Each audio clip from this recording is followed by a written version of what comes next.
ਪੰਜ ਮੈਂਬਰੀ ਭਰਤੀ ਕਮੇਟੀ ਦੀ ਅਗਵਾਈ ਵਾਲੇ ਸ਼੍ਰੋਮਣੀ ਅਕਾਲੀ ਦਲ ਦੇ ਗਿਆਨੀ ਹਰਪ੍ਰੀਤ ਸਿੰਘ ਬਣੇ ਪ੍ਰਧਾਨ ਅਤੇ ਬੀਬੀ ਸਤਵੰਤ ਕੌਰ ਬਣੇ ਪੰਥਕ ਕੌਂਸਲ ਦੇ ਚੇਅਰਪਰਸਨ। ਸ਼੍ਰੋਮਣੀ ਅਕਾਲੀ ਦਲ ਅਤੇ ਦਲ ਖਾਲਸਾ ਵੱਲੋਂ 15 ਅਗਸਤ ਤੇ ਬਾਈਕਾਟ ਦਾ ਐਲਾਨ। ਭਾਰੀ ਵਿਰੋਧ ਤੋਂ ਬਾਅਦ ਪੰਜਾਬ ਸਰਕਾਰ ਹੋਈ ਮਜਬੂਰ, ਵਾਪਸ ਲਈ ਲੈਂਡ ਪੂਲਿੰਗ ਨੀਤੀ। ਇਹ ਸੰਗਤ ਦੀਆਂ ਭਾਵਨਾਵਾਂ ਸੀ ਤੇ ਮੇਰਾ ਜਿਹੜਾ ਫੀਲਡ ਹੈ ਉਹ ਵੀ ਧਾਰਮਿਕ ਖੇਤਰ ਹੈ। ਸੋ ਮੈਂ ਜੋ ਮੈਨੂੰ ਜ਼ਿੰਮੇਵਾਰੀ ਦਿੱਤੀ ਹੈ ਮੈਂ ਕੋਸ਼ਿਸ਼ ਕਰਾਂਗੀ ਗੁਰੂ ਸਾਹਿਬ ਆਪ ਕਿਰਪਾ ਕਰਕੇ ਉਹਦੀ ਪੂਰੀ ਕਰਵਾ ਲੈਣ। ਸਾਬਕਾ ਜਥੇਦਾਰ ਗਿਆਨੀ ਹਰਪ੍ਰੀਤ ਸਿੰਘ ਨੂੰ 5 ਮੈਂਬਰੀ ਭਰਤੀ ਕਮੇਟੀ ਵੱਲੋਂ ਗਠਿਤ ਸ਼੍ਰੋਮਣੀ ਅਕਾਲੀ ਦਲ ਦਾ ਸਰਬਸੰਮਤੀ ਤੇ ਬਿਨਾਂ ਕਿਸੇ ਵਿਰੋਧ ਦੇ ਪ੍ਰਧਾਨ ਐਲਾਨ ਦਿੱਤਾ ਗਿਆ ਹੈ। ਇਸ ਦਾ ਐਲਾਨ ਨਿਗਰਾਨ ਬਣਾਏ ਸੰਤਾ ਸਿੰਘ ਉਮੈਦਪੁਰੀ ਵੱਲੋਂ ਕੀਤਾ ਗਿਆ ਹੈ। ਇਸ ਦੇ ਨਾਲ ਹੀ ਬੀਬੀ ਸਤਵੰਤ ਕੌਰ ਨੂੰ ਪੰਥਕ ਕੌਂਸਲ ਦੀ ਚੇਅਰਪਰਸਨ ਚੁਣਿਆ ਗਿਆ ਹੈ। ਅਕਾਲੀ ਦਲ ਦੇ ਪ੍ਰਧਾਨ ਵਜੋਂ ਗਿਆਨੀ ਹਰਪ੍ਰੀਤ ਸਿੰਘ ਦੇ ਨਾਂ ਦੀ ਤਜਵੀਜ਼ ਬਾਬਾ ਸਰਬਜੋਤ ਸਿੰਘ ਬੇਦੀ ਨੇ ਰੱਖੀ, ਜਦੋਂ ਕਿ ਸ਼੍ਰੋਮਣੀ ਕਮੇਟੀ ਦੇ ਸਾਬਕਾ ਪ੍ਰਧਾਨ ਗੋਬਿੰਦ ਸਿੰਘ ਲੌਂਗੋਵਾਲ ਨੇ ਇਸ ਦੀ ਤਾਇਦ ਕੀਤੀ। ਸ਼੍ਰੀ ਅਕਾਲ ਤਖਤ ਸਾਹਿਬ ਵੱਲੋਂ ਬਣਾਈ ਗਈ ਭਰਤੀ ਕਮੇਟੀ ਵੱਲੋਂ ਅੱਜ ਇੱਥੇ ਡੈਲੀਗੇਟ ਇਜਲਾਸ ਦੌਰਾਨ ਪੰਥਕ ਕੌਂਸਲ ਬਣਾਈ ਗਈ ਹੈ ਅਤੇ ਬੀਬੀ ਸਤਵੰਤ ਕੌਰ ਨੂੰ ਉਸ ਦਾ ਚੇਅਰਪਰਸਨ ਨਿਯੁਕਤ ਕੀਤਾ ਗਿਆ ਹੈ। ਡੈਲੀਗੇਟ ਇਜਲਾਸ ਲਈ ਅਬਜ਼ਰਵਰ ਨਿਯੁਕਤ ਕੀਤੇ ਗਏ 5 ਮੈਂਬਰੀ ਕਮੇਟੀ ਵਿੱਚ ਸ਼ਾਮਿਲ ਸੰਤਾ ਸਿੰਘ ਉਮੈਦਪੁਰੀ ਨੇ ਨਵੀਂ ਨਿਯੁਕਤੀ ਦਾ ਐਲਾਨ ਕੀਤਾ ਹੈ। ਡੈਲੀਗੇਟ ਇਜਲਾਸ ਵੱਲੋਂ ਸਰਕਾਰ ਕੋਲੋਂ ਮੰਗ ਕੀਤੀ ਗਈ ਹੈ ਕਿ ਪੰਜਾਬੀ ਬੋਲਦੇ ਇਲਾਕੇ ਪੰਜਾਬ ਨੂੰ ਵਾਪਸ ਕੀਤੇ ਜਾਣ। ਪੰਜਾਬ ਦੇ ਦਰਿਆਈ ਪਾਣੀਆਂ ਦਾ ਮਸਲਾ ਰਿਪੇਰੀਅਨ ਕਾਨੂੰਨ ਮੁਤਾਬਕ ਹੱਲ ਕੀਤਾ ਜਾਵੇ। ਪੰਜਾਬ ਦੀ ਵਿਗੜ ਰਹੀ ਅਮਨ ਕਾਨੂੰਨ ਦੀ ਸਥਿਤੀ ਤੇ ਚਿੰਤਾ ਦਾ ਪ੍ਰਗਟਾਵਾ ਕੀਤਾ ਗਿਆ ਹੈ। ਲੈਂਡ ਪੂਲਿੰਗ ਨੀਤੀ ਦੀ ਸਖਤ ਵਿਰੋਧਤਾ ਕਰਦਿਆਂ ਹੋਇਆਂ ਇਸ ਨੂੰ ਰੱਦ ਕਰਨ ਦੀ ਮੰਗ ਕੀਤੀ ਗਈ ਹੈ। ਪੰਜਾਬ ਤੋਂ ਬਾਹਰੀ ਲੋਕਾਂ ਨੂੰ ਪੰਜਾਬ ਵਿੱਚ ਨੌਕਰੀ, ਜਾਇਦਾਦ ਖਰੀਦਣ ਅਤੇ ਵੋਟ ਦੇ ਅਧਿਕਾਰ ਤੇ ਪੂਰਨ ਪਾਬੰਦੀ ਲਗਾਉਣ ਦੀ ਵੀ ਮੰਗ ਕੀਤੀ ਗਈ ਹੈ। ਪੰਜਾਬ ਪੰਜਾਬੀਆਂ ਦਾ ਸੂਬਾ ਤੇ ਪੰਜਾਬੀ ਆਪਣੀ ਬੋਲੀ ਅਤੇ ਲਿਖੀ ਤੇ ਬਹੁਤ ਮਾਣ ਕਰਦੇ ਹਨ, ਪਰ ਅਫਸੋਸ ਦੀ ਗੱਲ ਹੈ ਕਿ ਆਜ਼ਾਦੀ ਦੇ 75 ਸਾਲ ਪੂਰੇ ਹੋਣ ਤੋਂ ਬਾਅਦ ਵੀ ਹਾਲੇ ਤੱਕ ਪੰਜਾਬੀ ਬੋਲੀ ਨੂੰ ਬਣਦਾ ਮਾਨ ਸਨਮਾਨ ਨਹੀਂ ਮਿਲਿਆ। ਸਰਕਾਰੀ ਦਫ਼ਤਰਾਂ ਵਿੱਚ ਹਾਲੇ ਤੱਕ ਪੰਜਾਬੀ ਨੂੰ ਛੱਡ ਕੇ ਅੰਗਰੇਜ਼ੀ ਜਾਂ ਹਿੰਦੀ ਵਿੱਚ ਕੰਮ ਕੀਤੇ ਜਾਂਦੇ ਹਨ। ਪੰਜਾਬ ਦੇ ਦੂਸ਼ਿਤ ਹੋ ਰਹੇ ਪਾਣੀਆਂ ਦੀ ਸਾਂਭ ਸੰਭਾਲ ਨਾ ਹੋਣ ਕਾਰਨ ਪੰਜਾਬ ਦਾ ਵਾਤਾਵਰਣ ਵਿਗੜ ਰਿਹਾ ਹੈ। ਇਹਨਾਂ ਅਹਿਮ ਮਸਲਿਆਂ ਤੇ ਮਾਹਰਾਂ ਦੀ ਰਾਏ ਤੇ ਸਿਫਾਰਸ਼ਾਂ ਲੈਣ ਉਪਰੰਤ ਪੰਜਾਬ ਦੇ ਵਾਤਾਵਰਣ ਨੂੰ ਬਚਾਉਣ ਲਈ ਹਰ ਠੋਸ ਕਦਮ ਚੁੱਕੇ ਜਾਣਗੇ। ਭਾਰਤੀ ਸੰਵਿਧਾਨ ਨੂੰ ਫੈਡਰਲ ਰੂਪ ਦੇਣ ਦੀ ਮੰਗ ਅਤੇ ਰਾਜਾਂ ਨੂੰ ਵਧੇਰੇ ਅਧਿਕਾਰ ਦੇਣ ਦੀ ਮੰਗ, ਦੇਸ਼ ਦੀ ਤਰੱਕੀ ਵਾਸਤੇ ਵਪਾਰ ਲਈ ਅਟਾਰੀ ਸਰਹੱਦ ਹੁਸੈਨੀਵਾਲਾ ਸਰਹੱਦ ਖੋਲ੍ਹਣ ਦੀ ਮੰਗ ਆਦਿ ਸ਼ਾਮਿਲ ਹਨ। ਪੰਥਕ ਕੌਂਸਲ ਬਣਾਈ ਗਈ ਪੰਥਕ ਏਕਤਾ ਦੇ ਤਾਲਮੇਲ ਲਈ, ਔਰ ਇਹ ਪੰਥਕ ਏਕਤਾ ਦਾ ਤਾਲਮੇਲ ਪੰਥਕ ਸਫਾ ਵਿੱਚ ਰਹਿ ਕੇ ਪੰਥ ਦੇ ਪ੍ਰਚਾਰ ਪ੍ਰਸਾਰ ਲਈ ਹੈ। ਉਹਦੇ ਲਈ ਮੈਨੂੰ ਜ਼ਿੰਮੇਵਾਰੀ ਦਿੱਤੀ ਗਈ ਹੈ। ਮੈਂ ਕਿਸੇ ਵੀ ਅਹੁਦੇ ਦੀ ਦੌੜ ਵਿੱਚ ਮੇਰੀ ਕੋਈ ਇੱਛਾ ਨਹੀਂ ਸੀ, ਨਾ ਹੀ ਮੈਂ ਇਸ ਦੀ ਪੂਰਤੀ ਵਾਸਤੇ ਕਦੇ ਕੋਈ ਸਟੇਟਮੈਂਟ, ਕੋਈ ਬਿਆਨ, ਕੋਈ ਪ੍ਰੋਜੈਕਸ਼ਨ ਕੀਤੀ ਹੈ। ਇਹ ਸੰਗਤ ਦੀਆਂ ਭਾਵਨਾਵਾਂ ਸੀ ਤੇ ਮੇਰਾ ਜਿਹੜਾ ਫੀਲਡ ਹੈ ਉਹ ਵੀ ਧਾਰਮਿਕ ਖੇਤਰ ਹੈ। ਸੋ ਮੈਂ ਜੋ ਮੈਨੂੰ ਜ਼ਿੰਮੇਵਾਰੀ ਦਿੱਤੀ ਹੈ ਮੈਂ ਕੋਸ਼ਿਸ਼ ਕਰਾਂਗੀ ਗੁਰੂ ਸਾਹਿਬ ਆਪ ਕਿਰਪਾ ਕਰਕੇ ਉਹਦੀ ਪੂਰੀ ਕਰਵਾ ਲੈਣ। ਔਰ ਹੁਕਮਨਾਮੇ ਦੀ ਭਾਵਨਾ ਵੀ ਇਹੀ ਸੀ ਪੰਥਕ ਏਕਤਾ ਦੀ। ਜਦ ਦੌੜ ਦੇ ਵਿੱਚ ਗੱਲ ਕਰੀਏ ਤਾਂ ਤੁਹਾਡਾ ਇੱਕ ਵੱਡਾ ਨਾਮ ਆਉਂਦਾ ਸੀ, ਤੁਹਾਡੇ ਵੱਲੋਂ ਹੀ ਆਉਂਦਾ ਸੀ, ਮੀਡੀਆ ਵੱਲੋਂ, ਮੇਰੇ ਵੱਲੋਂ ਕਦੇ ਕੋਈ ਸਟੇਟਮੈਂਟ ਨਹੀਂ ਸੀ। ਚਰਚਾਵਾਂ ਦੇ ਵਿੱਚ ਸੀ ਨਾਮ ਇਹ, ਬਹੁਤ ਚਰਚਾ ਤੁਸੀਂ ਕੀਤੀ ਹੈ, ਬਹੁਤ ਕੀਤੀ ਹੈ ਤੁਸੀਂ, ਪਰ ਮੇਰੇ ਵੱਲੋਂ ਇਸ ਤਰ੍ਹਾਂ ਦਾ ਲਗਾਤਾਰ ਜੇ ਆਪਾਂ ਗੱਲ ਕਰੀਏ ਕੁਝ ਦਿਨ ਦਾ ਸਫ਼ਰ ਜਿਹੜਾ ਲੰਘਿਆ ਜਿਹੜੇ ਕਿਵੇਂ ਵੇਖਦੇ ਹੋ ਕੋਈ ਵੱਡੀ ਜ਼ਿੰਮੇਵਾਰੀ ਪੰਜਾਬ ਡੈਲੀਗੇਟ ਗੁਰੂ ਸਾਹਿਬ ਨੇ ਕਿਰਪਾ ਕੀਤੀ ਹੈ ਕਿ ਭਾਵ ਭਾਵਨੀ ਵਿੱਚ ਰੱਖ ਕੇ ਸਾਡੇ ਭਰਤੀ ਕਮੇਟੀ ਤੋਂ ਆਪਣਾ ਜਿਹੜਾ ਕਾਰਜ ਹੈ ਗੁਰੂ ਸਾਹਿਬ ਜੀ ਨੇ ਇੱਕ ਉਹਦਾ ਪਾਠ ਪੂਰਾ ਕਰਾ ਲਿਆ। ਦੂਸਰਾ ਪਾਠ ਜੋ ਪੰਥਕ ਏਕਤਾ ਦਾ, ਉਹਦੇ ਲਈ ਹਜੇ ਅਸੀਂ ਯਤਨ ਜਿਹੜੇ ਸ਼ੁਰੂ ਕਰਨੇ ਆ, ਅਸੀਂ ਸ਼ੁਰੂ ਕਰਦੇ ਰਵਾਂਗੇ। ਕੀਤੇ ਵੀ ਨੇ ਕੁਛ ਧਿਰਾਂ ਦੇ ਨਾਲ ਤਾਲਮੇਲ ਕੀਤਾ ਪਿਛਲੇ ਦਿਨੀ, ਹਰ ਕੋਲੇ ਜਾਵਾਂਗੇ, ਹੱਥ ਜੋੜਾਂਗੇ ਪੰਥ ਦੀ ਏਕਤਾ ਲਈ, ਪੰਥ ਦੀ ਭਰੋਸੇਯੋਗਤਾ ਦੀ ਬਹਾਲੀ ਲਈ। ਇੱਕ ਸਾਂਝਾ ਪਲੇਟਫਾਰਮ ਇਸ ਤਰ੍ਹਾਂ ਦਾ ਹੋਵੇ ਜਿੱਥੇ ਕਦੀ ਪੰਥ ਜੁੜ ਕੇ ਬੈਠ ਸਕੇ। 15 ਅਗਸਤ ਨੂੰ ਅਸੀਂ ਬਾਈਕਾਟ ਦਾ ਸੱਦਾ ਦਿੰਦੇ ਹਾਂ, ਲੋਕਾਂ ਨੂੰ ਕਹਿੰਦੇ ਹਾਂ ਕਿ ਐਜ਼ ਏ ਬਲੈਕ ਡੇ ਦੇ ਤੌਰ ਤੇ ਮਨਾਇਆ ਜਾਵੇ। 14 ਤਰੀਕ ਪੂਰਵ ਸੰਧਿਆ ਮੌਕੇ ਸ਼੍ਰੋਮਣੀ ਅਕਾਲੀ ਦਲ ਅੰਮ੍ਰਿਤਸਰ ਤੇ ਦਲ ਖਾਲਸਾ ਵੱਲੋਂ ਪ੍ਰੋਟੈਸਟ ਮਾਰਚਿਸ ਹੋਣਗੇ। ਦੁਆਬੇ ਦੇ ਵਿੱਚ ਜਲੰਧਰ, ਮਾਲਵੇ ਦੇ ਜਿਹੜਾ ਮਾਲਵੇ ਦਾ ਮਾਰਚ ਹੈ ਉਹ ਪਟਿਆਲੇ ਹੋਏਗਾ ਔਰ ਮਾਝੇ ਦਾ ਫਿਰੋਜ਼ਪੁਰ ਦੇ ਵਿੱਚ ਹੋਏਗਾ। ਸ਼੍ਰੋਮਣੀ ਅਕਾਲੀ ਦਲ ਅੰਮ੍ਰਿਤਸਰ ਅਤੇ ਦਲ ਖਾਲਸਾ ਵੱਲੋਂ 15 ਅਗਸਤ ਦਾ ਬਾਈਕਾਟ ਕਰਨ ਦਾ ਐਲਾਨ ਕੀਤਾ ਗਿਆ ਹੈ। ਸ਼੍ਰੋਮਣੀ ਅਕਾਲੀ ਦਲ ਅੰਮ੍ਰਿਤਸਰ ਵੱਲੋਂ ਪਾਰਟੀ ਪ੍ਰਧਾਨ ਸਰਦਾਰ ਸਿਮਰਨਜੀਤ ਸਿੰਘ ਮਾਨ ਦੀ ਅਗਵਾਈ ਹੇਠ ਪੰਥਕ ਕਾਨਫਰੰਸ ਆਯੋਜਿਤ ਕੀਤੀ ਗਈ। ਇਹ ਕਾਨਫਰੰਸ ਸ੍ਰੀ ਗੁਰੂ ਤੇਗ ਬਹਾਦਰ ਸਾਹਿਬ ਜੀ ਦੇ 350 ਸਾਲਾ ਸ਼ਹੀਦੀ ਸ਼ਤਾਬਦੀ ਨੂੰ ਸਮਰਪਿਤ ਸੀ ਅਤੇ ਮਨੁੱਖੀ ਅਧਿਕਾਰਾਂ ਦੀ ਰਾਖੀ ਲਈ ਆਪਣਾ ਜੀਵਨ ਸਮਰਪਣ ਕਰਨ ਵਾਲੇ ਭਾਈ ਜਸਵੰਤ ਸਿੰਘ ਖਾਲੜਾ ਨੂੰ ਸ਼ਰਧਾਂਜਲੀ ਦੇਣ ਲਈ ਆਯੋਜਿਤ ਕੀਤੀ ਗਈ। 14 ਤਰੀਕ ਨੂੰ ਪ੍ਰੈਸ ਕਾਨਫਰੰਸ ਕਰਾਂਗੇ ਤੇ ਅਸੀਂ ਸਾਂਝੇ ਜਿਹੜਾ 15 ਤਰੀਕ ਨੂੰ ਇੰਡੀਪੈਂਡੈਂਸ ਡੇ ਜਿਹਨੂੰ ਕਹਿੰਦੇ ਹੈ ਉਹਦੀ ਗੱਲ ਕਰਾਂਗੇ। ਕਿ ਸਿੱਖਾਂ ਦੇ ਉੱਤੇ ਬਹੁਤ ਜ਼ਿਆਦਾ ਜ਼ੁਲਮ ਹੋਇਆ ਤੇ ਕਨਸਟੀਟਿਊਸ਼ਨਲੀ ਸਿੱਖਾਂ ਨੇ ਕਨਸਟੀਟਿਊਸ਼ਨ ਤੇ ਇੰਡੀਆ ਨੂੰ ਮੰਨਿਆ ਨਹੀਂ। ਇਸ ਕਰਕੇ ਜਿਹੜਾ ਝੰਡਾ ਹੈ ਉਹਦੇ ਵਿੱਚ ਸਿੱਖਾਂ ਦੀ ਨੁਮਾਇੰਦਗੀ ਨਹੀਂ ਦਿੱਤੀ ਗਈ। ਇਹ ਮੈਂ ਪਾਰਲੀਮੈਂਟ 'ਚ ਵੀ ਬੋਲ ਚੁੱਕਿਆ। ਉੱਤੇ ਭਗਵਾ ਰੰਗ ਹੈ, ਉਹਦੇ ਥੱਲੇ ਚਿੱਟਾ ਰੰਗ ਹੈ ਜੈਨੀਆਂ ਦਾ, ਭਗਵਾ ਹੈਗਾ ਹਿੰਦੂਆਂ ਦਾ, ਜਿਹੜਾ ਚੱਕਰ ਹੈ ਉਹ ਬੁੱਧ ਧਰਮ ਦਾ, ਥੱਲੇ ਹਰਾ ਹੈ ਮੁਸਲਮਾਨਾਂ ਦਾ। ਪਰ ਸਿੱਖਾਂ ਦੀ ਨੁਮਾਇੰਦਗੀ ਵਿੱਚ ਉਹਦੇ 'ਚ ਹੈ ਨਹੀਂ ਗੀ। ਸੋ ਅਸੀਂ ਇੰਡੀਪੈਂਡੈਂਸ ਡੇ ਨੂੰ ਬੋਇਕਾਟ ਕਰਾਂਗੇ। ਭਾਰੀ ਗਿਣਤੀ ਵਿੱਚ ਹਾਜ਼ਰ ਸੰਗਤਾਂ ਅਤੇ ਨੌਜਵਾਨਾਂ ਨੂੰ ਸੰਬੋਧਨ ਹੁੰਦਿਆਂ ਸਰਦਾਰ ਸਿਮਰਨਜੀਤ ਸਿੰਘ ਮਾਨ ਨੇ ਕਿਹਾ ਕਿ ਸ੍ਰੀ ਗੁਰੂ ਤੇਗ ਬਹਾਦਰ ਸਾਹਿਬ ਜੀ ਨੇ ਧਰਮ ਅਤੇ ਮਨੁੱਖੀ ਅਧਿਕਾਰਾਂ ਦੀ ਰਾਖੀ ਲਈ ਸ਼ਹਾਦਤ ਦਿੱਤੀ, ਪਰ ਸ੍ਰੀ ਅਕਾਲ ਤਖਤ ਸਾਹਿਬ ਉੱਤੇ ਹਮਲੇ ਤੋਂ ਬਾਅਦ ਸਿੱਖਾਂ ਦੇ ਮਨੁੱਖੀ ਅਧਿਕਾਰਾਂ ਦਾ ਉਲੰਘਣ ਅੱਜ ਵੀ ਜਾਰੀ ਹੈ। ਉਨ੍ਹਾਂ ਕਿਹਾ ਕਿ ਸ਼੍ਰੋਮਣੀ ਗੁਰਦੁਆਰਾ ਪ੍ਰਬੰਧਕ ਕਮੇਟੀ ਦੀਆਂ ਚੋਣਾਂ ਨਾ ਕਰਵਾ ਕੇ ਸਿੱਖਾਂ ਦੀ ਜਮਹੂਰੀਅਤ ਤੇ ਹਮਲਾ ਕੀਤਾ ਜਾ ਰਿਹਾ ਹੈ। 1984 ਦੇ ਵਿੱਚ ਦਰਬਾਰ ਸਾਹਿਬ ਦੇ ਉੱਤੇ ਹਮਲੇ ਕਰਤੇ। 1984 'ਚ ਰਾਜੀਵ ਗਾਂਧੀ ਨੇ ਸਾਰੇ ਇੰਡੀਆ 'ਚ ਕਤਲੇਆਮ ਕਰ ਦਿੱਤੀ। ਤਾਂ ਮੇਰਾ ਕਿਹੜਾ ਨਿੱਘ ਅਸੀਂ ਮੰਨ ਰਹੇ ਹਾਂ? ਸਾਨੂੰ ਇਹ ਪੀੜਾ ਹੈਗੀ ਹੈ। 14 ਸਾਲ ਤੋਂ ਸਾਡੀ ਜਮਹੂਰੀਅਤ ਖਤਮ ਕੀਤੀ ਗਈ ਹੈ ਸਿੱਖਾਂ ਦੀ। SGPC ਦੇ ਇਲੈਕਸ਼ਨਸ ਨਹੀਂ ਕੀਤੇ ਹੈਗੇ, 14 ਸਾਲ ਹੋ ਗਏ ਹੈ। ਇਹ ਇੱਕ ਬਹੁਤ ਵੱਡੀ ਚੀਜ਼ ਹੈ ਕਿ ਕਿਸੇ ਦੀ ਜਮਹੂਰੀਅਤ ਖਤਮ ਕਰ ਦੇਣੀ। ਜਿਵੇਂ ਹੁਣ ਅਖਬਾਰਾਂ ਦੇ ਵਿੱਚ ਲਿਖਿਆ ਹੈ ਕਿ ਇਲੈਕਸ਼ਨ ਕਮਿਸ਼ਨ ਨੇ 10 ਲੱਖ ਮੁਸਲਮਾਨਾਂ ਦੇ ਨਾਂ ਬਿਹਾਰ ਦੇ ਵੋਟਰ ਕਾਗਜ਼ਾਂ ਦੇ ਵਿੱਚੋਂ ਕੱਢ ਦਿੱਤੇ ਹੈ। SGPC ਦੇ ਇਲੈਕਸ਼ਨ ਉਹਦੇ ਤੋਂ ਵੀ ਵੱਡਾ ਜ਼ੁਲਮ ਹੈ ਕਿ ਸਾਡੀ ਜਮਹੂਰੀਅਤ ਖਤਮ ਕੀਤੀ ਗਈ ਹੈ। ਭਾਰਤ ਦੇ ਆਜ਼ਾਦੀ ਦਿਵਸ ਬਾਰੇ ਗੱਲ ਕਰਦਿਆਂ ਮਾਨ ਨੇ ਕਿਹਾ ਕਿ ਸਿੱਖਾਂ ਨੂੰ ਦੇਸ਼ ਵਿੱਚ ਕੋਈ ਵਿਸ਼ੇਸ਼ ਸਥਾਨ ਨਹੀਂ ਦਿੱਤਾ ਗਿਆ ਅਤੇ ਸਿੱਖ ਅਜੇ ਵੀ ਗੁਲਾਮੀ ਦਾ ਅਹਿਸਾਸ ਕਰ ਰਹੇ ਹਨ।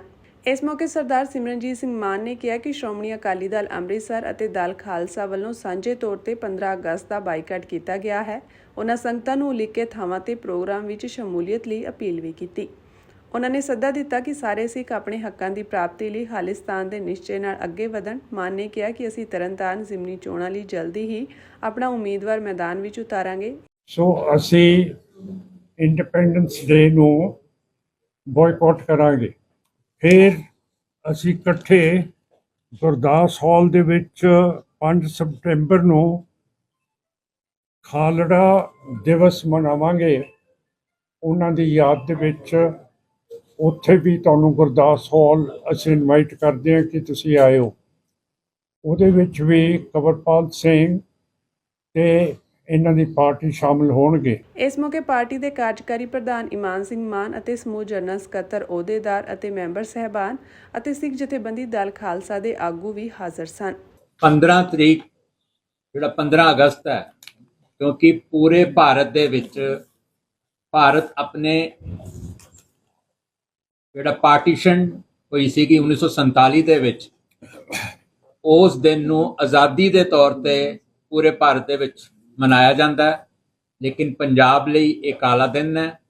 ਪੰਜਾਬ ਦੀ ਵੰਡ ਹੋਈ ਸੀ ਤੇ ਲੱਖਾਂ ਲੋਕ ਦੋਹਾਂ ਪਾਸੇ ਇਸ ਦੀ ਭੇਂਟ ਚੜੇ ਸੀਗੇ। ਸੋ ਸਾਡੇ ਲਈ ਔਰ ਉਸ ਤੋਂ ਬਾਅਦ ਜੋ ਸਾਡੇ ਨਾਲ ਘਟਨਾਵਾਂ ਜੋ ਬੀਤਿਆ, ਜੋ ਜ਼ੁਲਮ ਹੋਏ, ਜੋ ਸਾਨੂੰ ਜਲਾਲਤ ਸਹਿਣੀ ਪਈ, ਜਿਸ ਤਰੀਕੇ ਦੇ ਨਾਲ ਬੇਇਨਸਾਫੀਆਂ ਹੋਈਆਂ, ਇਨਜਸਟਿਸਿਸ ਹੋਏ, ਡਿਸਕ੍ਰਿਮੀਨੇਸ਼ਨ ਹੋਏ, ਸਾਡੇ ਲਈ ਇਹ 7 ਦਹਾਕਾ ਜਿਹੜਾ ਹੈ ਉਹ ਜਲਾਲਤ ਦਾ, ਜ਼ੁਲਮ ਦਾ ਔਰ ਗੁਲਾਮੀ ਦਾ ਰਿਹਾ ਹੈ। ਇਸ ਕਰਕੇ ਅਸੀਂ 15 ਅਗਸਤ ਕਦੇ ਵੀ ਨਹੀਂ ਮਨਾਇਆ। ਇਹ 15 ਅਗਸਤ ਸਾਡੀ ਹੈ ਵੀ ਨਹੀਂ ਹੈ ਔਰ ਅਸੀਂ ਇਸ ਦਿਨ ਆਪਣਾ ਜਿਹੜਾ ਪ੍ਰੋਟੈਸਟ ਹੈ ਉਹ ਹਮੇਸ਼ਾ ਉਹਦਾ ਇਜ਼ਹਾਰ ਕਰਦੇ ਹਾਂ ਔਰ ਪ੍ਰੋਟੈਸਟ ਰਾਹੀਂ ਅਸੀਂ ਆਪਣਾ ਮੈਸੇਜ ਵੀ ਦੇਣ ਦੀ ਕੋਸ਼ਿਸ਼ ਕਰਦੇ ਹਾਂ ਕਿ ਪੰਜਾਬ ਹਿੰਦੁਸਤਾਨ ਦਾ ਹਿੱਸਾ ਨਹੀਂ ਹੈ। ਪੰਜਾਬ ਅਲੱਗ ਇੱਕ ਆਜ਼ਾਦ ਸੁਤੰਤਰ ਮੁਲਕ ਹੋਂਦ ਵਿੱਚ ਆਉਣ ਲਈ ਸੰਘਰਸ਼ੀਲ ਹੈ। ਪੰਜਾਬੀ ਇਸ ਦੇ ਲਈ ਪਿਛਲੇ 5 ਦਹਾਕਿਆਂ ਤੋਂ ਲੜ ਰਹੇ ਨੇ। ਅਸੀਂ ਸੋਵਰਨ ਪੰਜਾਬ, ਇੰਡੀਪੈਂਡੈਂਟ ਪੰਜਾਬ, ਜਿਹਨੂੰ ਅਸੀਂ ਖਾਲਿਸਤਾਨ ਕਹਿੰਦੇ ਹਾਂ, ਉਸ ਦੀ ਲੜਾਈ ਪਿਛਲੇ 5 ਦਹਾਕਿਆਂ ਤੋਂ ਲੜ ਰਹੇ ਹਾਂ। ਸੋ ਸਾਡੇ ਲਈ ਇਹ ਕੋਈ ਖੁਸ਼ੀ ਦਾ, ਕੋਈ ਆਜ਼ਾਦੀ ਦਾ ਦਿਨ ਨਹੀਂ ਹੈ। 15 ਅਗਸਤ ਨੂੰ ਅਸੀਂ ਬਾਈਕਾਟ ਦਾ ਸੱਦਾ ਦਿੰਦੇ ਹਾਂ, ਲੋਕਾਂ ਨੂੰ ਕਹਿੰਦੇ ਹਾਂ ਕਿ ਐਜ਼ ਅ ਬਲੈਕ ਡੇ ਦੇ ਤੌਰ ਤੇ ਮਨਾਇਆ ਜਾਵੇ। 14 ਤਰੀਕ ਪੂਰਬ ਸੰਧਿਆ ਮੌਕੇ ਸ਼੍ਰੋਮਣੀ ਅਕਾਲੀ ਦਲ ਅੰਮ੍ਰਿਤਸਰ ਤੇ ਦਲ ਖਾਲਸਾ ਵੱਲੋਂ ਪ੍ਰੋਟੈਸਟ ਮਾਰਚਿਸ ਹੋਣਗੇ। ਦੁਆਬੇ ਦੇ ਵਿੱਚ ਜਲੰਧਰ, ਮਾਲਵੇ ਦੇ ਜਿਹੜਾ ਮਾਲਵੇ ਦਾ ਮਾਰਚ ਹੈ ਉਹ ਪਟਿਆਲੇ ਹੋਏਗਾ, ਔਰ ਮਾਝੇ ਦਾ ਫਿਰੋਜ਼ਪੁਰ ਦੇ ਵਿੱਚ ਹੋਏਗਾ। ਪਿੱਛੇ ਬੋਰਡ ਦੇ ਉੱਤੇ ਅਸੀਂ ਉਹ ਰੀਜ਼ਨਸ ਜਿਹੜੇ ਵਿਰੋਧ ਦੇ ਕਾਰਨ ਨੇ ਉਹ ਅਸੀਂ ਲਿਸਟ ਕੀਤੇ ਨੇ। ਮਾਨ ਸਾਹਿਬ ਨੇ ਉਹ ਬਰੀਫ ਕੀਤੇ ਨੇ ਤੁਹਾਨੂੰ। Police torture, custodial death, custodial fake encounters, Punjab ਨੂੰ ਹਿੰਦੁਸਤਾਨ ਤੇ ਭਾਰਤ ਦੀ ਜੰਗ ਦੇ ਜਿਹੜਾ ਉਹਦਾ ਅਖਾੜਾ ਬਣਾਉਣਾ, ਬੰਦੀ ਸਿੰਘਾਂ ਦੀ ਰਿਹਾਈ ਨਾ ਕਰਨੀ, ਲੈਂਡ ਪੂਲਿੰਗ, ਬਹੁਤ ਸਾਰੇ ਐਸੇ ਸਾਡੇ ਸਾਹਮਣੇ ਮਸਲੇ ਨੇ ਜਿਨ੍ਹਾਂ ਦਾ ਅਸੀਂ ਇਸ ਵਾਰ ਪ੍ਰੋਟੈਸਟ ਕਰਨ ਜਾ ਰਹੇ ਹਾਂ। ਇਸ ਸਾਲ ਅਸੀਂ ਪ੍ਰੋਟੈਸਟ ਕਰਨ ਜਾ ਰਹੇ ਹਾਂ। ਤੇ ਮੈਂ ਵਧਾਈ ਦਿੰਦਾ ਹੈ ਹਰ ਇੱਕ ਵਰਕਰ ਨੂੰ, ਹਰ ਇੱਕ ਕਾਰਕੁਨ ਨੂੰ ਜਿਹੜੇ ਇਹਦੇ ਖਿਲਾਫ ਡਟ ਕੇ ਜਿਨ੍ਹਾਂ ਨੇ ਲੜਾਈ ਲੜੀ, ਔਰ ਸਰਕਾਰ ਨੂੰ ਮੂੰਹ ਦੀ ਖਾਣੀ ਪਈ, ਸਰਕਾਰ ਨੂੰ ਆਪਾਂ ਪਿੱਛੇ ਮੋੜਿਆ। ਇਹਨਾਂ ਦੇ ਖਿਲਾਫ ਬੋਰਡ ਲੱਗਣੇ ਸ਼ੁਰੂ ਹੋ ਗਏ ਕਿ ਸਾਡੇ ਪਿੰਡ 'ਚ ਇਹਨਾਂ ਦਾ ਵੜਨਾ ਮਨਾ ਹੈ। ਉਸ ਵੇਲੇ ਇਹਨਾਂ ਦਾ ਵਿਰੋਧ ਹੁੰਦਾ ਮਹਿਸੂਸ ਕੀਤਾ ਜਦੋਂ ਇਹਨਾਂ ਨੇ ਉਹ ਨਾ ਝੱਲਿਆ ਗਿਆ, ਔਰ ਇਹਨਾਂ ਦੇ ਬਹੁਤ ਸਾਰੇ MLA ਵੀ, ਮਿਨਿਸਟਰ ਵੀ ਲੈਂਡ ਪੂਲਿੰਗ ਪਾਲਿਸੀ ਦੇ ਖਿਲਾਫ ਖੜੇ ਹੁੰਦੇ ਨਜ਼ਰ ਆਏ। ਮੁੱਖ ਮੰਤਰੀ ਭਗਵੰਤ ਮਾਨ ਦੀ ਅਗਵਾਈ ਹੇਠਲੀ ਪੰਜਾਬ ਸਰਕਾਰ ਨੇ ਲੈਂਡ ਪੂਲਿੰਗ ਪਾਲਿਸੀ ਤੇ ਵੱਡਾ ਫੈਸਲਾ ਲੈਂਦੇ ਹੋਏ ਯੂ ਟਰਨ ਲੈ ਲਿਆ ਹੈ। ਪੰਜਾਬ ਸਰਕਾਰ ਨੇ 14 ਮਈ 2025 ਨੂੰ ਜਾਰੀ ਹੋਈ ਪਾਲਿਸੀ ਦੇ ਨੋਟੀਫਿਕੇਸ਼ਨ ਨੂੰ ਵਾਪਸ ਲੈ ਲਿਆ ਅਤੇ ਨਾਲ ਹੀ ਇਸ ਉਪਰੰਤ ਜਾਰੀ ਹੋਈਆਂ ਸਾਰੀਆਂ ਸੋਧਾਂ ਨੂੰ ਵੀ ਵਾਪਸ ਲੈ ਲਿਆ ਗਿਆ ਹੈ। ਦੱਸ ਦਈਏ ਕਿ ਪੰਜਾਬ ਸਰਕਾਰ ਵੱਲੋਂ ਜਾਰੀ ਇਸ ਲੈਂਡ ਪੂਲਿੰਗ ਸਕੀਮ ਦਾ ਸੂਬੇ ਭਰ ਵਿੱਚ ਵਿਰੋਧ ਹੋ ਰਿਹਾ ਹੈ। ਸਰਕਾਰ ਦੀ ਇਸ ਨੀਤੀ ਦੇ ਖਿਲਾਫ ਸੂਬੇ ਭਰ ਵਿੱਚ ਕਿਸਾਨਾਂ ਨੇ ਵਿਰੋਧ ਪ੍ਰਦਰਸ਼ਨ ਕੀਤਾ। ਅੰਮ੍ਰਿਤਸਰ ਸਮੇਤ ਕਈ ਜ਼ਿਲ੍ਹਿਆਂ ਵਿੱਚ ਕਿਸਾਨ ਮਜ਼ਦੂਰ ਸੰਘਰਸ਼ ਕਮੇਟੀ ਦੇ ਆਗੂ ਸਰਵਣ ਸਿੰਘ ਪੰਧੇਰ ਦੀ ਅਗਵਾਈ ਵਿੱਚ ਕਿਸਾਨਾਂ ਨੇ ਜੰਡਿਆਲਾ ਗੁਰੂ ਅਨਾਜ ਮੰਡੀ ਤੋਂ ਅਟਾਰੀ ਸਰਹੱਦ ਤੱਕ ਬਾਈਕ ਰੈਲੀ ਕੱਢੀ।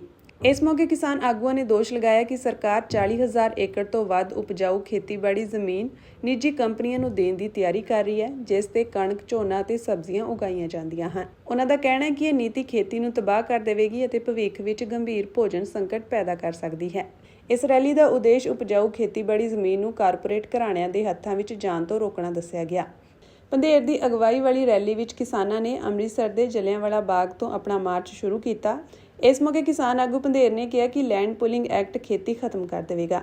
ਇਹ March Jallianwala Bagh, golden gate, Attari ਵਿੱਚੋਂ ਲੰਘਿਆ ਅਤੇ ਫਿਰ ਰਾਮ ਤੀਰਥ ਮੰਦਿਰ ਪਹੁੰਚਿਆ। ਪਿਛਲੇ ਹਫ਼ਤੇ ਬੁੱਧਵਾਰ 6 ਅਗਸਤ ਨੂੰ ਲੁਧਿਆਣਾ ਦੇ ਨੇੜੇ ਜੋਧਨ ਪਿੰਡ ਵਿੱਚ ਵੀ ਇਸੇ ਤਰ੍ਹਾਂ ਦੀ ਰੈਲੀ ਕੀਤੀ ਗਈ ਸੀ। ਇਸ ਵਿੱਚ ਕਿਸਾਨਾਂ ਨੇ ਨੀਤੀ ਦਾ ਸਖਤ ਵਿਰੋਧ ਕੀਤਾ।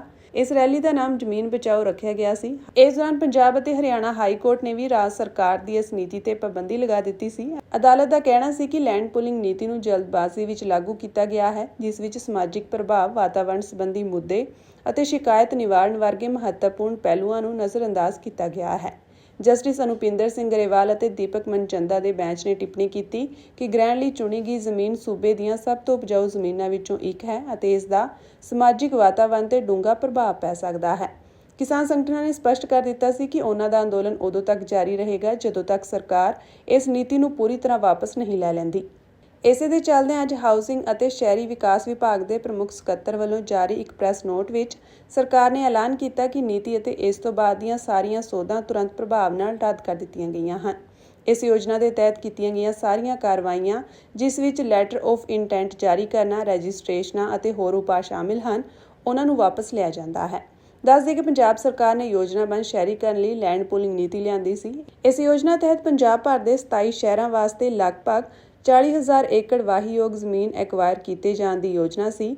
ਇਸ ਐਕਵਾਇਰ ਕੀਤੀ ਜ਼ਮੀਨ ਉੱਤੇ ਪੰਜਾਬ ਸਰਕਾਰ ਵੱਲੋਂ ਰਿਹਾਇਸ਼ੀ ਖੇਤਰ ਵਿਕਸਿਤ ਕੀਤੇ ਜਾਣੇ ਸਨ, ਜਿਨ੍ਹਾਂ ਨੂੰ ਅਰਬਨ ਅਸਟੇਟ ਦਾ ਨਾਮ ਦਿੱਤਾ ਗਿਆ। ਪਰ ਕਿਸਾਨ ਸੰਗਠਨਾਂ ਦਾ ਦੋਸ਼ ਸੀ ਕਿ ਇਹ ਨੀਤੀ ਉਹਨਾਂ ਨੂੰ ਉਹਨਾਂ ਦੀਆਂ ਉਪਜਾਊ ਜ਼ਮੀਨਾਂ ਤੋਂ ਬੇਦਖਲ ਕਰਨ ਅਤੇ ਰੀਅਲ ਅਸਟੇਟ ਪ੍ਰੋਜੈਕਟਾਂ ਨੂੰ ਉਤਸ਼ਾਹਿਤ ਕਰਨ ਦੀ ਸਾਜ਼ਿਸ਼ ਹੈ।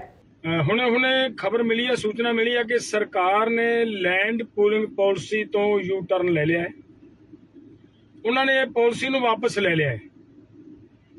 ਸਭ ਤੋਂ ਪਹਿਲਾਂ ਤਾਂ ਮੈਂ ਪੰਜਾਬ ਦੇ ਕਿਸਾਨਾਂ, ਮਜ਼ਦੂਰਾਂ, ਦੁਕਾਨਦਾਰਾਂ, ਹਰ ਇੱਕ ਵਿਅਕਤੀ ਦਾ ਧੰਨਵਾਦ ਕਰਨਾ ਚਾਹੁੰਦਾ ਕਿ ਤੁਸੀਂ ਤਕੜੇ ਹੋ ਕੇ ਇਹਦੇ ਖਿਲਾਫ ਆਵਾਜ਼ ਚੁੱਕੀ ਹੈ ਤੇ ਮੈਂ ਵਧਾਈ ਦਿੰਦਾ ਹੈ ਹਰ ਇੱਕ ਵਰਕਰ ਨੂੰ, ਹਰ ਇੱਕ ਕਾਰਕੁਨ ਨੂੰ ਜਿਹੜੇ ਇਹਦੇ ਖਿਲਾਫ ਡਟ ਕੇ ਜਿਨ੍ਹਾਂ ਨੇ ਲੜਾਈ ਲੜੀ ਔਰ ਸਰਕਾਰ ਨੂੰ ਮੂੰਹ ਦੀ ਖਾਣੀ ਪਈ, ਸਰਕਾਰ ਨੂੰ ਆਪਾਂ ਪਿੱਛੇ ਮੋੜਿਆ।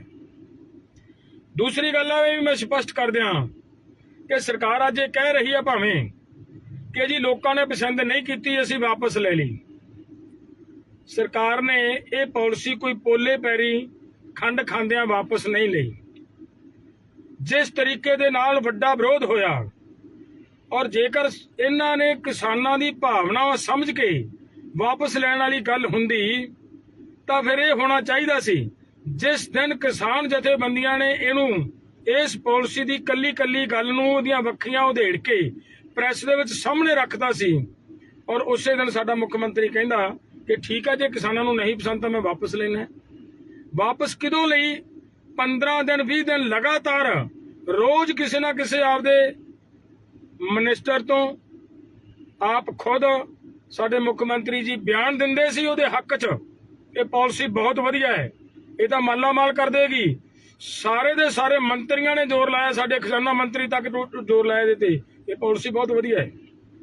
ਲੇਕਿਨ ਜਦੋਂ ਲੋਕਾਂ ਦਾ ਵਿਰੋਧ ਵੱਧ ਕੇ ਇੰਨਾ ਵੱਡਾ ਹੋ ਗਿਆ ਕਿ ਆਮ ਆਦਮੀ ਪਾਰਟੀ ਦੇ ਛੋਟੇ ਤੋਂ ਲੈ ਕੇ ਵੱਡੇ ਤੱਕ ਇਹਨਾਂ ਦੇ ਕਾਰਕੁਨ, ਵਰਕਰ ਔਰ ਇਹਨਾਂ ਦੇ ਲੀਡਰਾਂ ਨੂੰ ਲੋਕਾਂ ਨੇ ਚੈਲੰਜ ਕਰਤਾ ਕਿ ਤੁਸੀਂ ਪਿੰਡ 'ਚ ਵੜ ਕੇ ਵਿਖਾਇਓ। ਇਹਨਾਂ ਦੇ ਖਿਲਾਫ ਬੋਰਡ ਲੱਗਣੇ ਸ਼ੁਰੂ ਹੋ ਗਏ ਕਿ ਸਾਡੇ ਪਿੰਡ 'ਚ ਇਹਨਾਂ ਦਾ ਵੜਨਾ ਮਨਾ ਹੈ। ਉਸ ਵੇਲੇ ਇਹਨਾਂ ਦਾ ਵਿਰੋਧ ਹੁੰਦਾ ਮਹਿਸੂਸ ਕੀਤਾ ਜਦੋਂ ਇਹਨਾਂ ਨੇ ਉਹ ਨਾ ਝੱਲਿਆ ਗਿਆ ਔਰ ਇਹਨਾਂ ਦੇ ਬਹੁਤ ਸਾਰੇ MLA ਵੀ, ਮਿਨਿਸਟਰ ਵੀ ਲੈਂਡ ਪੂਲਿੰਗ ਪਾਲਿਸੀ ਦੇ ਖਿਲਾਫ ਖੜੇ ਹੁੰਦੇ ਨਜ਼ਰ ਆਏ।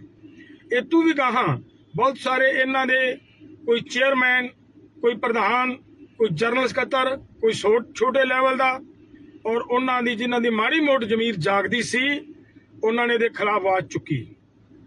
ਉਹ ਬੇਸ਼ੱਕ ਉਹਨਾਂ ਦੀ ਲੋਕਾਂ ਦੇ ਡਰ ਤੋਂ, ਲੋਕਾਂ ਦੇ ਪਿੰਡਾਂ ਦੇ ਵਿੱਚ ਵੜਨ ਦੇ ਵਿੱਚ ਜਿਹੜਾ ਹੋ ਰਿਹਾ ਸੀ ਵਿਰੋਧ, ਉਹਦੇ ਤੋਂ ਘਬਰਾਹਟ ਦੇ ਵਿੱਚ ਯੂ ਟਰਨ ਲਿਆ, ਵਾਪਸ ਹੋਇਆ। ਲੇਕਿਨ ਉਹ ਵਾਪਸ ਹੋਏ।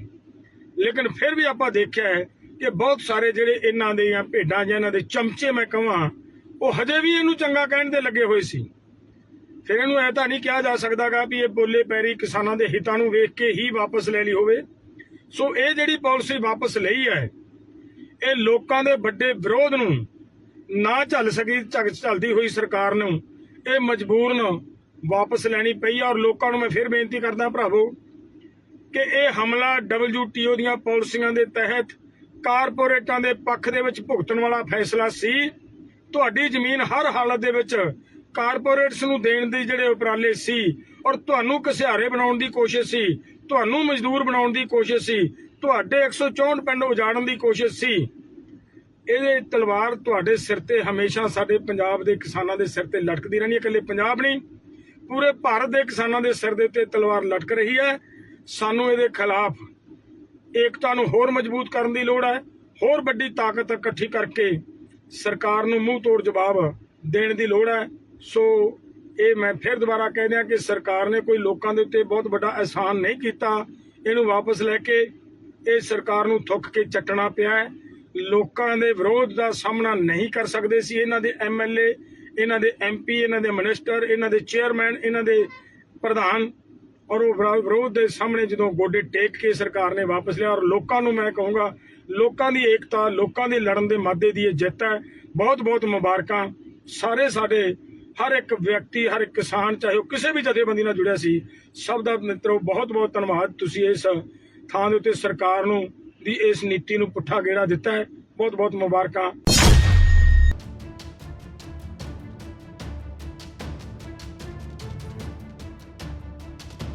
ਇਜ਼ਰਾਈਲ ਵੱਲੋਂ ਗਾਜ਼ਾ ਉੱਪਰ ਕੀਤੇ ਗਏ ਹਮਲੇ ਵਿੱਚ 5 ਪੱਤਰਕਾਰ ਮਾਰੇ ਗਏ ਹਨ, ਜਿਨ੍ਹਾਂ ਵਿੱਚ ਕਤਰ ਦੇ ਮੀਡੀਆ ਹਾਊਸ ਅਲ ਜਜ਼ੀਰਾ ਦੇ ਅੰਸ ਅਲ ਸ਼ਰੀਫ ਵੀ ਸ਼ਾਮਿਲ ਸਨ। ਗਾਜ਼ਾ ਸ਼ਹਿਰ ਵਿੱਚ ਅਲ ਸ਼ਿਫਾ ਹਸਪਤਾਲ ਦੇ ਨੇੜੇ ਪੱਤਰਕਾਰਾਂ ਲਈ ਬਣਾਏ ਗਏ ਇੱਕ ਤੰਬੂ ਤੇ ਇਜ਼ਰਾਈਲ ਵੱਲੋਂ ਕੀਤੇ ਗਏ ਹਮਲੇ ਵਿੱਚ ਇਹ ਲੋਕ ਮਾਰੇ ਗਏ। ਸੂਤਰਾਂ ਤੋਂ ਮਿਲੀ ਜਾਣਕਾਰੀ ਅਨੁਸਾਰ ਬੀਤੀ ਦੇਰ ਰਾਤ ਗਾਜ਼ਾ ਸ਼ਹਿਰ ਵਿੱਚ ਅਲ ਸ਼ਿਫਾ ਹਸਪਤਾਲ ਦੇ ਮੁੱਖ ਗੇਟ ਦੇ ਬਾਹਰ ਸਥਿਤ ਇੱਕ ਤੰਬੂ ਤੇ ਹੋਏ ਹਮਲੇ ਵਿੱਚ 7 ਲੋਕਾਂ ਦੀ ਜਾਨ ਚਲੀ ਗਈ। ਇਨ੍ਹਾਂ ਵਿੱਚ ਅਲ ਜਜ਼ੀਰਾ ਪੱਤਰਕਾਰ ਮੁਹੰਮਦ ਕਰੀਕੇ ਅਤੇ ਕੈਮਰਾਮੈਨ ਇਬਰਾਹਿਮ ਜ਼ਾਹਿਰ, ਮੁਹੰਮਦ ਨੌਫਲ ਅਤੇ ਮੋਮੀਨ ਅਲੀਵਾ ਸ਼ਾਮਿਲ ਸਨ। ਇਜ਼ਰਾਈਲੀ ਹਮਲੇ ਬਾਰੇ ਅਲ ਜਜ਼ੀਰਾ ਦੇ ਅੰਸ ਅਲ ਸ਼ਰੀਫ ਨੇ ਆਪਣੀ ਆਖਰੀ ਪੋਸਟ ਵਿੱਚ ਲਿਖਿਆ, ਜੇ ਮੇਰੇ ਸ਼ਬਦ ਤੁਹਾਡੇ ਤੱਕ ਪਹੁੰਚਦੇ ਹਨ ਤਾਂ ਜਾਣ ਲਓ ਕਿ ਇਜ਼ਰਾਈਲ ਮੈਨੂੰ ਮਾਰਨ ਅਤੇ ਮੇਰੀ ਆਵਾਜ਼ ਨੂੰ ਦਬਾਉਣ ਵਿੱਚ ਸਫਲ ਹੋ ਗਿਆ ਹੈ, ਪਰ ਗਾਜ਼ਾ ਨੂੰ ਨਾ ਭੁੱਲਣਾ। ਅਲ ਜਜ਼ੀਰਾ ਨੇ ਇੱਕ ਸਥਾਨਕ ਹਸਪਤਾਲ ਦੇ ਮੁਖੀ ਦੇ ਹਵਾਲੇ ਨਾਲ ਕਿਹਾ ਕਿ ਗਾਜ਼ਾ ਸ਼ਹਿਰ ਵਿੱਚ ਉਹਨਾਂ ਦੇ ਤੰਬੂ ਤੇ ਇਜ਼ਰਾਈਲ ਵੱਲੋਂ ਕੀਤੇ ਗਏ ਹਮਲੇ ਵਿੱਚ ਉਹਨਾਂ ਦੇ 4 ਪੱਤਰਕਾਰ ਮਾਰੇ ਗਏ ਸਨ। ਦੂਜੇ ਪਾਸੇ ਇਜ਼ਰਾਈਲ ਡਿਫੈਂਸ ਫੋਰਸ ਨੇ ਅੰਸ ਨੂੰ ਅਤਵਾਦੀ ਦੱਸਿਆ ਹੈ। ਇਜ਼ਰਾਈਲੀ ਫੌਜ ਦੁਆਰਾ ਕੀਤੀ ਗਈ ਇੱਕ ਸੋਸ਼ਲ ਮੀਡੀਆ ਪੋਸਟ ਵਿੱਚ ਕਿਹਾ ਗਿਆ ਹੈ ਕਿ ਹਮਾਸ ਅਤਵਾਦੀ ਅੰਸ ਅਲ ਸ਼ਰੀਫ, ਜੋ ਆਪਣੇ ਆਪ ਨੂੰ ਅਲ ਜਜ਼ੀਰਾ ਦਾ ਪੱਤਰਕਾਰ ਦੱਸਦਾ ਹੈ, ਅਲ ਸ਼ਰੀਫ ਇੱਕ ਹਮਾਸ ਅਤਵਾਦੀ ਸਮੂਹ ਦਾ ਮੁਖੀ ਸੀ ਅਤੇ ਉਸ ਨੇ ਇਜ਼ਰਾਈਲੀ ਨਾਗਰਿਕਾਂ ਅਤੇ IDF ਸੈਨਿਕਾਂ ਤੇ ਰੌਕਟ ਹਮਲੇ ਕੀਤੇ ਸਨ। IDF ਨੇ ਕਿਹਾ ਕਿ ਗਾਜ਼ਾ ਤੋਂ ਪ੍ਰਾਪਤ ਖੁਫੀਆ ਜਾਣਕਾਰੀ ਅਤੇ ਦਸਤਾਵੇਜ਼, ਜਿਸ ਵਿੱਚ ਰੋਸਟਰ, ਅਤਵਾਦੀ ਸਿਖਲਾਈ ਸੂਚੀਆਂ ਅਤੇ ਤਨਖਾਹ ਰਿਕਾਰਡ ਸ਼ਾਮਿਲ ਹਨ, ਇਹ ਸਾਬਿਤ ਕਰਦੇ ਹਨ ਕਿ ਅੰਸ ਅਲ ਸ਼ਰੀਫ ਅਲ ਜਜ਼ੀਰਾ ਨਾਲ ਜੁੜਿਆ ਇੱਕ ਹਮਾਸ ਵਰਕਰ ਸੀ। ਭਾਈ ਧਰਮ ਸਿੰਘ ਦੀ ਅੱਜ ਜ਼ਮਾਨਤ ਹੋਈ ਹੈ ਤੇ ਅੱਜ ਭਾਈ ਧਰਮ ਸਿੰਘ ਸ੍ਰੀ ਗੋਇੰਦਵਾਲ ਸਾਹਿਬ ਕੇਂਦਰੀ ਜੇਲ੍ਹ ਤੋਂ ਰਿਹਾ ਹੋਇਆ। ਭਾਈ ਧਰਮ ਸਿੰਘ ਦੇ ਉੱਤੇ ਇਹ ਕੇਸ ਦੇ ਵਿੱਚ ਐਜ਼ ਪਰ ਚਲਾਨ ਇਹ ਐਲੀਗੇਸ਼ਨ ਸੀਗਾ ਕਿ ਜਿਹੜੀ ਘਟਨਾ 4 ਦਸੰਬਰ 2024 ਨੂੰ ਹੋਈ ਸੀਗੀ, ਉਹਦੇ ਤੋਂ ਪਹਿਲਾਂ 3 ਦਸੰਬਰ 2024 ਨੂੰ ਭਾਈ ਧਰਮ ਸਿੰਘ ਤੇ ਭਾਈ ਨਰੈਣ ਸਿੰਘ ਨੇ ਸ੍ਰੀ ਅਕਾਲ ਤਖਤ ਸਾਹਿਬ ਕੋਠਾ ਸਾਹਿਬ ਅਰਦਾਸ ਕੀਤੀ, ਉੱਥੇ ਪਰਚੀਆਂ ਪਾਈਆਂ ਤੇ ਉਹਨਾਂ ਪਰਚੀਆਂ ਦੇ ਮੁਤਾਬਕ ਭਾਈ ਨਰੈਣ ਸਿੰਘ ਹੁਣਾਂ ਦੇ ਜਿਹੜਾ ਅੱਗੇ ਉਹਨਾਂ ਕੇਸ ਦੇ ਮੁਤਾਬਕ ਉਹਨਾਂ ਦੇ ਜਿਹੜਾ ਐਕਸ਼ਨ ਦਾ ਕੇਸ ਵੀ ਉਹਨਾਂ ਦੇ ਉੱਤੇ ਪਿਆ।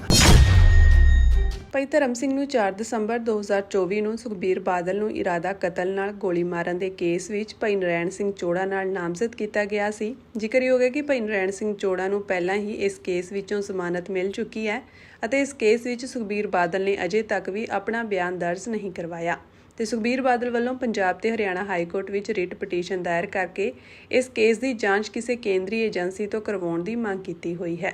ਪਰ ਪੰਜਾਬ ਪੁਲਿਸ ਨੇ ਇਸ ਕੇਸ ਵਿੱਚ ਤਫਤੀਸ਼ ਮੁਕੰਮਲ ਕਰਕੇ ਚਲਾਨ ਅਦਾਲਤ ਵਿੱਚ ਦੇ ਦਿੱਤਾ ਹੈ।